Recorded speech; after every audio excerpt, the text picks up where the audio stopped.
থেকে মুছে ফেলো অশ্রুটুকু।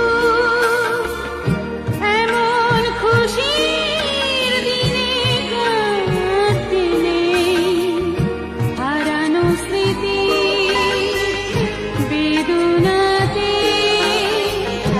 একাকার করে মন রাখতে নেই। সকল বীর মুক্তিযোদ্ধাদের প্রতি জানাই বিনম্র শ্রদ্ধা এবং সকলকে মহান বিজয় দিবসের শুভেচ্ছা।